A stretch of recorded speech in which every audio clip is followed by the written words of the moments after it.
सबसे पहले Indian media ने एक खबर चलाई कि इमरान खान साहब को जेल के अंदर कत्ल कर दिया गया। ये खबर चलाई इंडियन मीडिया ने और इंडियन सोशल मीडिया के ऊपर यह खबर फैलाई गई। पाकिस्तान तहरीक इंसाफ के लोगों को इस पर तशवीश हुई और फिर पता चला कि अचानक यह खबर चलना शुरू हो गई है अफगान मीडिया पे भी, खुरासान मीडिया के ऊपर और दीगर जगह के ऊपर उनकी जो वेबसाइट्स हैं उन पे यह खबर आ गई और यह क्लेम किया गया कि इमरान खान साहब को मुबैना तौर पे इस खबर के मुताबिक जेल के अंदर कत्ल किया गया। अब पाकिस्तान तहरीक इंसाफ के सोशल मीडिया की जानिब से इस पर रद्द-ए-अमल आना फितरी था, लेकिन वो बहुत समझदार और बड़े मोहतात हैं, बाशऊर लोग हैं, तो उन्होंने इसको एक साजिश के तौर पे लिया। उन्होंने कहा जी ये हमें टेस्ट कर रहे हैं, हमें चेक करना चाहते हैं कि इस किस्म की खबर अगर आती है तो उसके ऊपर रद्द-ए-अमल क्या आएगा। अगर तो ऐसा कुछ किया जा रहा है तो इनको अंदाजा भी नहीं है, इनकी नस्लें तबाह हो जाएंगी। इस किस्म का मजाक करने वाले या इस तरह की हरकत करने का कोई सोचेगा भी ना तो इनकी नस्लें तबाह हो जाएंगी। ये हमेशा याद रखेंगे कि इन्होंने किया क्या। बहरहाल ये खबर चलवाई गई पहले इंडिया से और उसके बाद अफगानिस्तान से।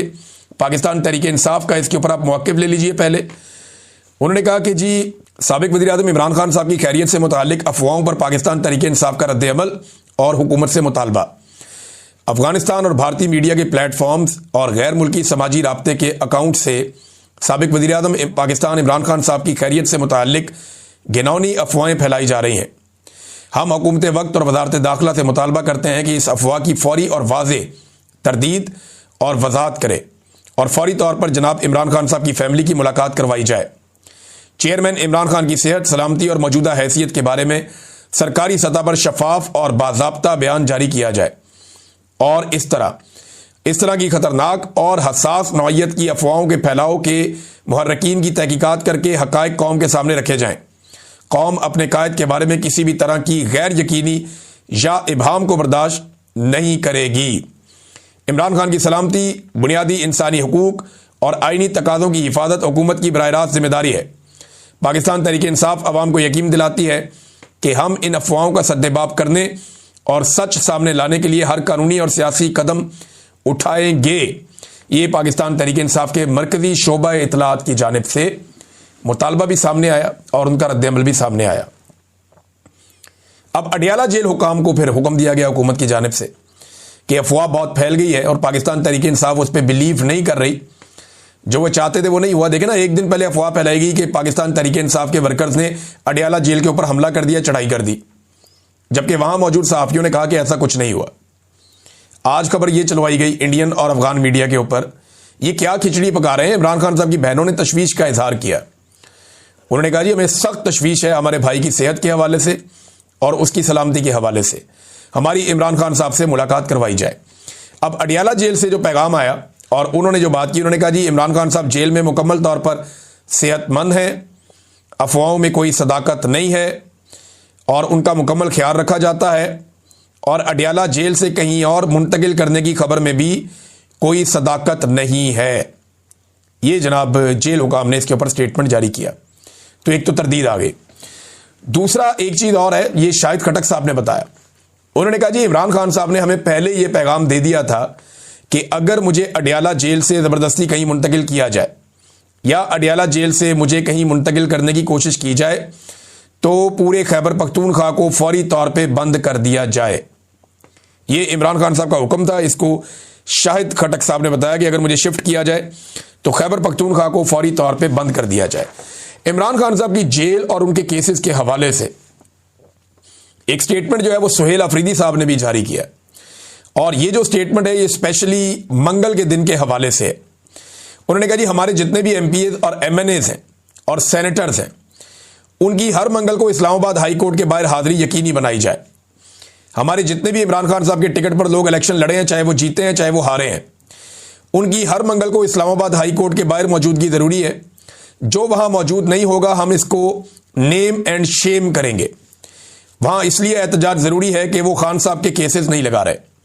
1 बजे के बाद वहाँ से अडियाला जेल जाएं और खान साहब की बहनों के साथ बैठें, यानी पहले जाएं अदालत में कि केसेस लगें और उसके बाद इमरान खान साहब की बहनों के साथ अडियाला जेल के बाहर जाएं और वहाँ उनकी बहनों के साथ बैठें। ऐसा नहीं हो सकता कि इमरान खान जेल में हो और हम उसके नाम पर मुंतखब होने वाले घरों में आराम से बैठे रहें। सुहेल अफरीदी, ये वैसे मुशक्कत ज़्यादा करनी नहीं पड़ेगी। एक आधे हफ्ते में आसिम मुनीर साहब का प्रोग्राम मुकम्मल हो जाएगा और फिर इमरान खान साहब की मुलाकातें भी दोबारा शुरू कर दी जाएंगी। इमरान खान साहब के केसेस भी दोबारा अदालत में, जेल की जो अदालत है उसके अंदर चलना शुरू हो जाएंगे, तो चीज़ें वापस नॉर्मलाइज कर ली जाएंगी। सिर्फ आसिम मुनीर साहब अपने गोल्स या अपने टारगेट्स जो है उनको अचीव कर लें। उनकी ताहयात इस्तिस्ना, ताहयात मुराद और ताहयात जो चीज़ें हैं वो उनके कंट्रोल में आ जाएं तो उसके बाद फिर कोई मसला नहीं है। लेकिन मुझे मामला कोई ठीक होते हुए दिखाई नहीं दे रहे। उसकी वजह यह है कि हुकूमत एक के बाद एक अजीबोगरीब कार्रवाइयां कर रही है। नाजरीन, एक और खबर जो है वो तोशाखाना 2 केस के हवाले से है। उसकी समाअत भी अडियाला जेल के अंदर थी। पिछले महीने की 29 तारीख को जो है वो आखिरी समाअत की गई थी, जिसे मनसूख कर दिया गया और अब एक मरतबा फिर उसी केस की समाअत अडियाला जेल के अंदर होनी थी, बुशरा बीबी की और इमरान खान साहब की, लेकिन उसे मनसूख कर दिया गया है और अगली तारीख अब बाद में बताई जाएगी। वकला को आगाह कर दिया जी जेल आने की कोई ज़रूरत नहीं है, कोई समाअत नहीं होगी। तो ये नाजरीन सूरत हाल है। आज के दिन में एक दफ़ा फिर पाकिस्तान तहरीके इंसाफ के लोग जाएंगे अडियाला जेल में मुलाकात के लिए। सुहेल आफरीदी अगर गए तो ये 8वीं मरतबा अदालती ऑर्डर लेकर इमरान खान साहब से मुलाकात करने जाएंगे और अगर मुलाकात ना करवाई गई तो तवातर के साथ 8 मरतबा वजीर आला खैबर पख्तूनख्वा अपने लीडर से मुलाकात के बगैर वापस आएगा। एक तो हाई कोर्ट में इमरान खान साहब के केसेस नहीं लगते, दूसरा केसेस ना लगाने के पीछे आपको पता है पहले आमिर फारूक साहब थे, अब डोगर कोर्ट बन गई है, सरफराज डोगर साहब आ गए हैं। तो ऐसे इंसाफ थोड़ी मिलेगा इमरान खान साहब को। पूरा का पूरा अदलिया का निज़ाम ही एस्टेब्लिशमेंट ने अपने कंट्रोल में कर लिया है और अब अदलिया जो है वो एक मातहत इदारा बन के रह गया है। आज़ाद अदलिया पाकिस्तान में नहीं है और ये एक हकीकत है। मियाँ साहब, मैं याद दिलाऊं आपको कि आपने अंग्रेज़ों के कुत्ते नहलाने वाले किसको कहा था? मियाँ साहब, आपकी इतनी घटिया और गंदी जुबान है और ऐसी घटिया सियासत आपने पाकिस्तान में की है, जर्नैलों के जूते पॉलिश कर करके अब आप सक्के सवितरे होकर नहीं बैठ सकते। पाकिस्तान तहरीके इंसाफ ने जितना एहतजाज किया वो जुल्म के खिलाफ किया है, जबर के खिलाफ किया है और आप जुल्म और जबर के साथी हैं, बल्कि आप उसके बेनिफिशरी हैं। अब मियाँ साहब ने एक और झूठ बोला। देखिए, झूठ के ऊपर झूठ मियाँ साहब ने बोला और तबाही फेर दी। मियाँ साहब ने एक और झूठ बोला और इस झूठ में मियाँ साहब फरमाते हैं कि जनाब महंगाई इमरान खान 39% तक ले गया, जबकि हम तो महंगाई बहुत थोड़ी छोड़कर गए थे। तो अब जरा ये आदादो शुमार निकाल लें और ये आदादो शुमार सरकारी हैं।